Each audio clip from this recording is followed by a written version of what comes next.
जय हिंद, नमस्ते। आप सभी साथियों का स्वागत है स्टूडेंट फॉर एजुकेशन परिवार में। गाइस, पीएनएसटी और एनएम की प्रिपरेशन कर रहे हो तो यह वीडियो आप लोगों के लिए है। स्वागत है आप लोगों का बायोलॉजी की 50 क्वेश्चन सीरीज में, जिनमें मानव रोग एवं स्वास्थ्य से संबंधित टॉपिक से आप लोगों के लिए जो है क्वेश्चन यहाँ पे लाया गया है। 50 इम्पोर्टेंट क्वेश्चन, जो कि ये आप लोगों की लगभग थर्ड क्लास से फोर्थ क्लास है आप लोगों की। इसमें लास्ट कवर का पूरा क्वेश्चन इस बार कवर करने की कोशिश करेंगे। जितना भी होगा देख लिया जाएगा। एक ही क्लास ये लास्ट वाली इसमें कवर कर लेंगे। ओके, चलिए गाइस, नए हो तो साथ ही चैनल को सब्सक्राइब जरूर कर दीजिएगा। हमारे टेलीग्राम चैनल स्टूडेंट वार को डिस्क्रिप्शन बॉक्स में लिंक दे रखी है, उसे ज्वाइन जरूर कर लीजिएगा। चलिए गाइस, स्टार्ट करते हैं। तो देखिए, स्कर्वी रोग किसकी कमी से होता है? Vitamin B, vitamin A, vitamin D या विटामिन सी? तो गाइज बताया था मैंने, स्कर्वी रोग आप लोगों का विटामिन सी की कमी के कारण होता है। और इसका रासायनिक नाम एस्कॉर्बिक एसिड होता है। एस्कॉर्बिक एसिड होता है। चलिए नेक्स्ट देखते हैं। एनोइस्मिया कहते हैं, एनोइस्मिया कहते हैं। तो ये स्वाद संवेदना की कमी को, स्पर्श संवेदना की कमी को, या ऊष्मा संवेदना की, या फिर घ्राण संवेदना की, तो घ्राण संवेदना की कमी को कहते हैं एनोइस्मिया। ओके, बढ़ेंगे अगले क्वेश्चन की ओर। शरीर की कैलोरी आवश्यकता गर्मी की अपेक्षा सर्दियों में बढ़ जाती है। जो शरीर की कैलोरी है, शरीर की कैलोरी की आवश्यकता वो गर्मी की अपेक्षा सर्दियों में बढ़ जाती है, क्योंकि अधिक कैलोरी आवश्यक है शरीर का ताप बनाए रखने के लिए। ओके, तो ठंडी में शरीर का ताप बनाए रखने के लिए और अत्यधिक कैलोरी की आवश्यकता हमको पड़ती है। ओके गाइस, नेक्स्ट क्वेश्चन की ओर बढ़ते हैं। तो विटामिन ए प्रचुर होता है, किस में होता है प्रचुर? तो ये होता है आप लोगों का किस में? सेब में होता है, चावल में, या नींबू में, या गाजर में? तो गाजर में होता है प्रचुर मात्रा में। ओके गाइस, चलिए, गाजर, आम, इनमें प्रचुर मात्रा में पाया जाता है विटामिन ए। राष्ट्रीय पोषण संस्थान एक अनुसंधान संस्थान है जो इस राज्य में स्थित है। तो जो राष्ट्रीय पोषण संस्थान है वो कहाँ पे? आंध्र प्रदेश में है। आंध्र प्रदेश में है। गाय का दूध पीले सफ़ेद रंग का होता है, जिसका कारण उनमें से निम्नलिखित में से किसकी उपस्थिति के कारण? केसिन के कारण, लैक्टोज के कारण, लैक्टोज और ब्यूट्रिक एसिड के कारण, या केसिन और कैरोटीन के कारण? तो देखिए, ये ऑप्शन सुधार लेना, वो कैरोटीन नहीं है, ये किरेटिन है। ओके, किरेटिन और केसिन के कारण। ठीक है, चलिए बढ़ेंगे अगले क्वेश्चन की ओर। अगला क्वेश्चन आप लोगों के सामने है। निम्नलिखित में से कौन सा रोग एक व्यक्ति से दूसरे व्यक्ति में संक्रमित नहीं होता है? देखिए, एड्स भी संक्रमण रोग है, हेपेटाइटिस भी संक्रमण रोग है, सिफिलिस भी संक्रमण रोग है। ठीक है, लेकिन जो सिरोसिस है वो संक्रमित नहीं करता है। ठीक है, चलिए पौधों और जंतुओं में कार्बोहाइड्रेट किस रूप में संचित होते हैं? तो सेलुलोस और ग्लूकोज के रूप में, स्टार्च और ग्लाइकोजेन के रूप में, या सेलुलोस और ग्लाइकोजेन के रूप में, या स्टार्च या ग्लूकोज के रूप में? चलिए, तो बता दूं, पौधों और जंतुओं में कार्बोहाइड्रेट स्टार्च और ग्लूकोज के रूप में संचित होते हैं। दिल का दौरा किस कारण से होता है? क्वेश्चन है, किस कारण से होता है? हृदय पर जीवाणु का हमला, हृदय गति का रुक जाना, हृदय में रक्त आपूर्ति की कमी, अज्ञात कारण से हृदय में बाधा आना। तो हृदय में रक्त की आपूर्ति की कमी के कारण होता है हार्ट अटैक के दिल का दौरा। बढ़ेंगे नेक्स्ट क्वेश्चन की ओर गाइस। तो नेक्स्ट क्वेश्चन आप लोगों के सामने है, आयोडीन की कमी के कारण कौन सा रोग होता है? तो चलिए, कमेंट्स बॉक्स में आप भी कमेंट्स कीजिएगा। वीडियो को अभी तक लाइक नहीं किया है तो लाइक ज़रूर कर लीजिएगा, इससे हमें और ज़्यादा मोटिवेशन मिलेगा और आप लोगों को और ज़्यादा बेटर प्रिपरेशन करवाएंगे। तो गाइस, घेंगा रोग आप लोगों का होता है आयोडीन की कमी के कारण। बढ़ेंगे नेक्स्ट क्वेश्चन की ओर। निम्नलिखित में से कौन एक संक्रामक रोग नहीं है? यक्ष्मा, चेचक, हैजा, ये सारे के सारे संक्रामक रोग है, लेकिन मधुमेह आप लोगों का जो है डायबिटीज़, वो यहाँ पे क्या है? संक्रामक रोग नहीं है। कहाँ काम करने वाले व्यक्तियों को ब्लैक लंग रोग हो जाता है? ब्लैक लंग रोग हो जाता है। विद्युत लेपन उद्योग में, कार्बनिक विलायक उद्योग में, पेंट विनिर्माण उद्योग में, या कोयला खान में? तो कोयला खान में कार्य करने वाले जो व्यक्ति है उनको क्या हो जाता है, ब्लैक लंग रोग, ठीक है, फेफड़े से संबंधित काला रोग हो जाता है। चलिए, दर्दनाक अस्थि रोग, इटाई इटाई, ओके, हड्डियों से संबंधित है ये रोग, आपकी अस्थियों से। इटाई इटाई का पहले कहाँ पता चला था, तो ये चला था आप लोगों का कहाँ, जापान में पता चला था। कैडमियम प्रदूषण किससे संबंध है, ओके, तो ये आप लोगों का इटाई इटाई रोग से संबंधित है।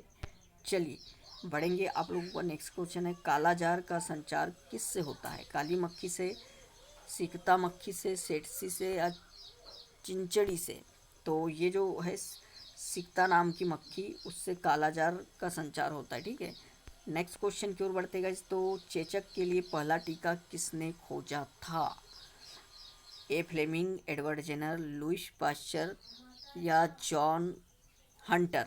तो गाइस इसका सही उत्तर क्या होगा बताइएगा मुझे, चलिए कमेंट्स बॉक्स में कमेंट्स जरूर कीजिएगा। इसका जो है एडवर्ड जेनर सही उत्तर होगा, चेचक का टीका की खोज, और ये लुइस पाश्चर ने रेबिस के टीके की खोज की थी, ये भी याद रखिए। बढ़ते हैं नेक्स्ट क्वेश्चन की ओर। नेक्स्ट क्वेश्चन ये रहा आप लोगों के सामने, ओके, क्वेश्चन क्या है गाइस, तो देखते हैं हम लोग।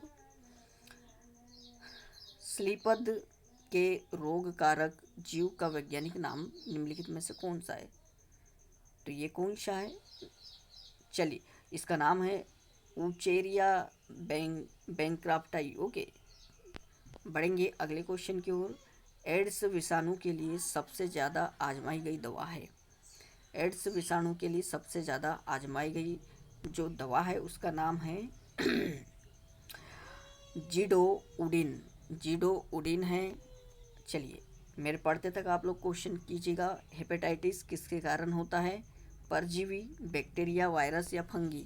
तो जो हेपेटाइटिस है वो आप लोगों का वायरस के कारण होता है। नेक्स्ट क्वेश्चन, एस्बेस्टस के कारण होने वाला प्रमुख रोग क्या है,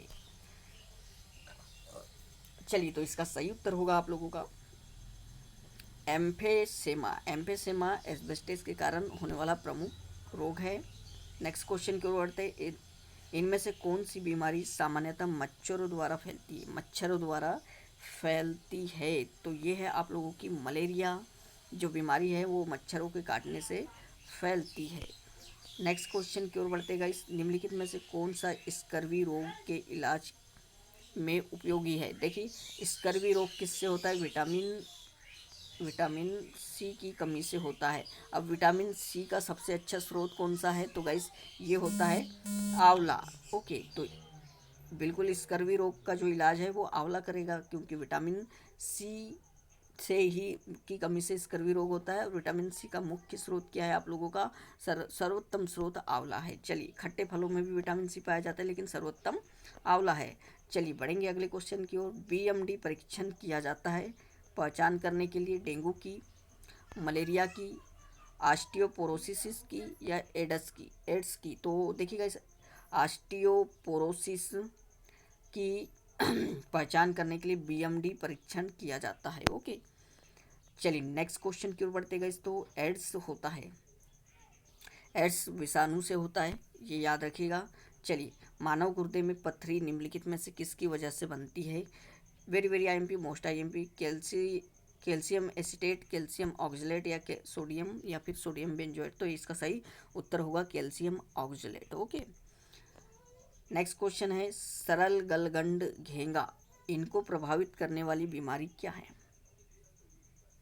तो ये आप लोगों की जो है कौन से अंग को प्रभावित करती है, जो आप लोगों का घेंगा रोग होता है वो थायराइड ग्रंथि को, जो कि गले में होती है, आप लोगों के थायराइड ग्रंथि गले में होती है, और यहीं भी गले में ही आप लोगों का जो है घेंगा रोग होता है, गलगंड, ठीक है। चलिए बढ़ते हैं अगले क्वेश्चन की ओर। मलेरिया परजीवी की निम्नलिखित में से कौन सी अवस्था संक्रामक है, तो ये अवस्था आप लोगों की कहलाती है स्पोरोजोआइट, स्पोरोजोआइट अवस्था है, ठीक है, संक्रामक, ठीक है। बढ़ेंगे नेक्स्ट क्वेश्चन की ओर। निम्न में से कौन सा कवकीय रोग है, कवकीय, फंगस से होने वाले रोग भी याद कर लोगे आप, फंगस से, ओके। ये वायरस से होने वाले रोग कौन कौन से हैं, बैक्टीरिया से, जीवाणु से होने वाले रोग कौन कौन से, ये सारा का सारा आप लोगों को काम आने वाला है, ठीक है। कवकीय रोग है तो ये जो दाद है, दाँत खाज, खुजली, ये आप लोगों के कैसे कवक के द्वारा फैलने वाले रोग है, ठीक है, याद रखिएगा।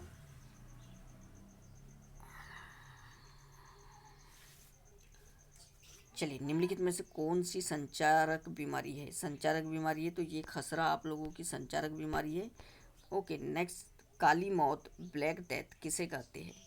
प्लेग को कहते हैं ब्लैक मौत। डेंगू बुखार के कारण मानव शरीर में निम्नलिखित में से किसकी कमी हो जाती है? डेंगू बुखार अगर आता है तो मानव शरीर में प्लेटलेट्स की कमी हो जाती है। अगला क्वेश्चन देखिएगा, इस सही जोड़ी बनाना है। ओके, ये रहा आप लोगों के सामने क्वेश्चन। जो प्लेग है उसका क्या होगा? प्लेग कैसा रोग है? एड्स आप लोगों का किसके द्वारा होता है? तो ये वायरस के द्वारा होता है। गंजापन किसके कारण होता है? चलिए देखते हम मिलाते हैं, चलिएगा। ये आप लोगों का प्लेग किसके कारण होता है? जीवाणु बैक्टीरिया के कारण होता है। ओके, एड्स किसके कारण होता है? तो एड्स आप लोगों का विषाणु के कारण होता है, वायरस के कारण। फिर देखिए गंजापन किसके कारण होता है? तो ये आप लोगों का कवक के कारण होता है, ठीक है। किसके कारण होता है? गंजापन कवक के कारण होता है और मलेरिया प्रोटोजोआ के कारण होता है, याद रखिए। ओके, तो ऑप्शन नंबर डी आप लोगों का सही हो जाएगा। सारे के सारे रोग और उनके कारक भी याद कर लीजिएगा कंठस्थ। निम्नलिखित में से कौन सी बीमारी असंक्रामक प्रवृत्ति की है? हैजा, चेचक, क्षय रोग या कर्क रोग? तो कर्क रोग असंक्रामक प्रवृत्ति की है। ओके, प्रचुरतम मात्रा में खाद्य प्रोटीन के दो ज्ञात स्रोत निम्नलिखित में से कौन से हैं? प्रचुरतम मात्रा में जो है सोयाबीन और मूंगफली है, ठीक है, सोयाबीन और मूंगफली है। बढ़ेंगे अगले क्वेश्चन की ओर। अगला क्वेश्चन आप लोगों का है, विटामिन B2 का अन्य नाम क्या है? देखिए, विटामिन बी वन का रासायनिक नाम क्या है? थायमिन। तो विटामिन B2 का है राइबोफ्लेविन। क्या है? राइबोफ्लेविन है, याद रखिएगा आप लोग। एक कठोर परिश्रम करने वाले पुरुष की दैनिक ऊर्जा की आवश्यकता होती है तो 4000 किलो कैलोरी की आवश्यकता होती है कठोर परिश्रम करने वाले पुरुष को। चलिए, दैनिक ऊर्जा की निम्न में से कौन सा विटामिन पानी में घुलनशील है? मैंने बताया था आप लोगों को 2 विटामिन जल में घुलनशील होते हैं। ऑप्शन दिया है A, B, D या E। तो गाइस बता दूं यहाँ पे आप लोगों को, विटामिन B आप लोगों का जल में घुलनशील होता है, इसके साथ में C भी घुलनशील होता है। बाकी सब किस में घुलनशील होते हैं? वसा में। A, B, D, E के। ओके, ये सारे होते हैं वसा में घुलनशील। निम्नलिखित में से कौन सा जल जनित रोग है? चेचक, मलेरिया, हैजा। हैजा जो है जल जनित रोग है, ये आप लोग याद रखिएगा। नेक्स्ट क्वेश्चन की ओर बढ़ते हैं। नवजात बच्चों के लिए सबसे आदर्श भोजन निम्नलिखित में से क्या है? तो ये है दूध है। बढ़ेंगे अगले क्वेश्चन की ओर। अगला क्वेश्चन क्या है? बहु औषधीय चिकित्सा इसके संक्रमण के लिए है। ये हो जाएगा कोड। ओके, निम्नलिखित में से किसकी पहचान विडाल परीक्षण से की जाती? कैंसर की, एड्स की, टाइफाइड की या यक्षमा की? तो जो विडाल परीक्षण है वो टाइफाइड के लिए किया जाता है। ओके, चलिए, बच्चों को किस रोग के प्रति प्रतिरक्षित करने के लिए DPT को अंतःपेशी रूप से दिया जाता है? तो ये काली खांसी, ठीक है, बच्चों को काली खांसी रोग के प्रति प्रतिरक्षित करने के लिए DPT को अंतःपेशी रूप में दिया जाता है, ठीक है। मलेरिया किसके द्वारा एक व्यक्ति से दूसरे व्यक्ति तक अंतरित किया जाता है? तो मादा एनीफिलीज मच्छर जो है उसके काटने से जो है आप लोगों को मच्छर यानी मलेरिया होता है, ठीक है। चलिए बढ़ेंगे अगले क्वेश्चन की ओर। अगला क्वेश्चन क्या है इस देखिए यहाँ पे, पीलिया रोग किसे प्रभावित करता है? बार बार यहाँ पे आ रहा है ये क्वेश्चन। यकृत के द्वारा यानी यकृत को प्रभावित करता है, आपको अभी तक याद हो जाना चाहिए। अधि रक्त स्त्राव है, एक जीवाणु घटित रोग, एक विषाणु घटित रोग, एक प्रदूषण घटित रोग या एक आनुवंशिक विकार। तो जो हीमोफीलिया है, हीमोफीलिया अधि रक्तस्राव वो कहलाता है, हीमोफीलिया कहलाता है, हीमोफीलिया रोग कहलाता है। ये एक आनुवंशिक यानी जेनेटिक विकार है, ठीक है, जेनेटिक विकार। HIV क्या है? एक विषाणु रोग है, ठीक है। चलिए बढ़ते हैं अगले क्वेश्चन की ओर। इनमें से कौन सा एक संक्रामक रोग है? ग्वाइटर, एनीमिया, बेरी कालाजार। तो ये जो कालाजार है ये संक्रामक रोग है। चलिए नेक्स्ट क्वेश्चन, एड्स देने वाले वायरस की पहचान किस वर्ष हुई थी? एड्स देने वाले वायरस की पहचान 1981 में हुई थी, याद रखिएगा आप लोग, 1981 में हुई थी। बढ़ेंगे अगले क्वेश्चन की ओर। तो अगला क्वेश्चन ये रहा आप लोगों के सामने, घातक मलेरिया फैलाने वाले मलेरिया परजीवी कौन है? तो ये है प्लेज्मोडियम मलेरियाई होते हैं। निम्नलिखित में से कौन सा रोग केवल वंशानुगत संचारित होता है? तो ये हीमोफीलिया, मतलब जेनेटिक रोग है हीमोफीलिया, ठीक है। चलिए बढ़ते हैं, मलेरिया मादा एनाफिलिस से फैलता है। इसकी खोज सबसे पहले किसने की थी? रॉबर्ट कोच, रोनाल्ड रॉस, या एडवर्ड जेनर, या लुइस पाश्चर। तो गैस इसका सही उत्तर हो जाएगा जो मादा एनाफिलिस फैलता है, इसका पता लगाया था रोनाल्ड रॉस ने लगाया था। बढ़ते हैं आगे। तो निम्नलिखित में से कौन सा रोग विषाणु के कारण नहीं होता है? पोलियो, चेचक, इन्फ्लुएंजा या टाइफाइड। तो देखिए ये जो टाइफाइड है ये आप लोगों का बैक्टीरिया जीवाणु के कारण होता है, ना कि वायरस के कारण। बाकी देखिए पोलियो, चेचक, इन्फ्लुएंजा ये सारे के सारे वायरस से होने वाले रोग है। ओके गाइस, इसलिए मैंने बोला हूँ जीवाणु, बैक्टीरिया, वायरस से होने वाले रोग आप लोग याद कर लीजिएगा। साथ में फंगस से होने वाले रोग, कवक से, प्रोटोजोआ से होने वाले रोग। ओके चलिए, बीसीजी का टीका कितनी उम्र में लगाया जाता है? तो बीसीजी का टीका नवजात शिशु को लगाया जाता है, ये याद रखिए आप लोग। नवजात शिशु को, किसको? नवजात शिशु को लगाया जाता है, नोट डाउन कीजिए आप लोग, ठीक है, बीसीजी का टीका। वेल गाइस बढ़ते हैं हम लोग। चलिए क्वेश्चन क्या है देखिए यहाँ पे। वेल रेबीज क्या है? रेबीज क्या है तो बताना है आप लोगों को। रेबीज कृमि जनित रोग है, जीवाणु जनित रोग है, विषाणु जनित रोग है, या प्रोटोजोआ जनित रोग है? तो गाइस इसका सही उत्तर बता दूं यहाँ पे आप लोगों को, क्या हो जाएगा? ये विषाणु जनित रोग है। बढ़ते हैं नेक्स्ट क्वेश्चन की ओर। चलिए नेक्स्ट क्वेश्चन की ओर बढ़ेंगे गाइस। तो देखिए यहाँ पे ये आप लोगों का आ गया है प्लेग। प्लेग किससे फैलता है? आपको बताना है जीवाणु के द्वारा, प्रोटोजोआ के, विषाणु के, या इनमें से सभी। तो गाइस इसका सही उत्तर बता दूं मैं आप लोगों को, जो प्लेग है वो जीवाणु के द्वारा फैलता है। किसके द्वारा? जीवाणु के द्वारा फैलता है। चलिए बढ़ते हैं नेक्स्ट क्वेश्चन की ओर। नेक्स्ट क्वेश्चन आप लोगों का क्या आएगा इस यहाँ पे? चलिए, तो कौन सा रोग कवक के कारण होता है? कौन सा रोग कवक के कारण होता है? वेल गाइस बताना, पोलियो के कारण, त्वचा का प्रदाह, हैजा, या इनमें से कोई नहीं। तो वेल गाइस इसका उत्तर क्या हो जाएगा? ये आप लोगों का होता है किसके कारण? त्वचा का प्रदाह। ओके चलिए बढ़ेंगे अगले क्वेश्चन की ओर। अगला क्वेश्चन देख लेते गाइस यहाँ पे। तो ये आप लोगों के सामने है। चलिए, थैलासेमिया एक वंशानुगत बीमारी है। कैसी है? वंशानुगत बीमारी है जो प्रभावित करती है फेफड़े, दिल, इनमें से कोई नहीं, या खून। तो खून को प्रभावित करती है। आयोडीन युक्त नमक उपयोगी होता है क्योंकि पाचन बढ़ाता है, रोगों के लिए प्रतिशोध वृद्धि करता है, थायराइड ग्रंथि का नियंत्रण करता है। उपयुक्त सभी। तो थायराइड ग्रंथि का जो गलगंड घेंगा रोग होता है तो उस पर नियंत्रण करने के लिए, और घेंगा रोग कहाँ? गले में होता है, थायराइड ग्रंथि होती है वो बड़ी हो जाती है, तो इसका नियंत्रण करने के लिए आयोडीन युक्त नमक इस्तेमाल किया जाता है। बढ़ेंगे अगले क्वेश्चन की ओर। प्रोटीन ऊर्जा कुपोषण का परिणाम है। प्रोटीन ऊर्जा कुपोषण का परिणाम है। मरासमस, ओके, मरासमस जो है आप लोगों की बीमारी, वो प्रोटीन ऊर्जा कुपोषण का परिणाम है, ठीक है।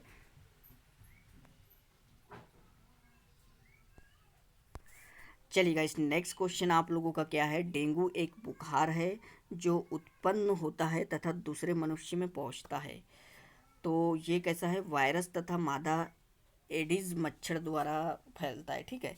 चलिए बढ़ेंगे अगले क्वेश्चन की ओर। किस रोग का पूरी तरह उन्मूलन कर दिया गया है? तो जो चेचक रोग है उसका जो है पूरी तरह से उन्मूलन कर दिया गया है, यानी खत्म कर दिया गया है उसको, ठीक है। जीका वायरस मानव शरीर के किस भाग को ग्रसित करता है? जो जीका वायरस है मानव शरीर के दिमाग को ग्रसित करता है, ठीक है। नेक्स्ट क्वेश्चन है, जीका वायरस किसके द्वारा मनुष्य में संचारित होता है? तो ये मच्छर के कारण संचारित होता है, याद रखना।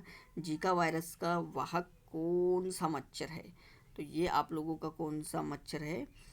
एडिस नाम का मच्छर है। ओके, चलिए बढ़ते हैं आगे। तो आगे ये रहा आप लोगों के सामने क्वेश्चन, इबोला शब्द से आप क्या समझते हो? तो इबोला एक प्रकार का क्या है? विषाणु रोग है जो कि पश्चिमी अफ्रीका तरफ ज़्यादा पाया जाता है। ठीक है, चलिए ल्यूकोडर्मा खालिस्तान की बीमारी है, तो ये आप लोगों की त्वचा की बीमारी है। निमोनिया खालिस्तान की सूजन के कारण होता है। निमोनिया जो है किसकी सूजन के कारण? फेफड़े फेफड़े आपके सूज जाते हैं निमोनिया में। ठीक है, याद रखिएगा, निमोनिया की सूजन फेफड़े की सूजन। ओके, निम्नलिखित में से कौन सा जीव निद्रालु व्याधि के लिए उत्तरदायी है? ओके, तो नींद की बीमारी किस कवक के कारण यानी किसके कारण होती है, ये पूछा है क्वेश्चन में। तो ये याद रखना, ये जो है ये ट्रिप्नोसोमा कवक के कारण होता है आप लोगों का। ओके, याद रखिए, नींद की बीमारी, अधिक नींद आना। ठीक है, तो गाइस यह थे आप लोगों के मानव रोग एवं स्वास्थ्य बायोलॉजी के इंपॉर्टेंट क्वेश्चन सारे के सारे यहाँ पे कवर करवा दिया गया है। फिर नेक्स्ट टॉपिक लेके मिलेंगे हम इंपॉर्टेंट क्वेश्चन के साथ। गाइस चैनल को सब्सक्राइब जरूर कर लीजिएगा, वीडियो को बेल आइकन को प्रेस करते ताकि सभी आने वाले वीडियो आप लोगों को सबसे पहले मिले। थैंक यू साथियों।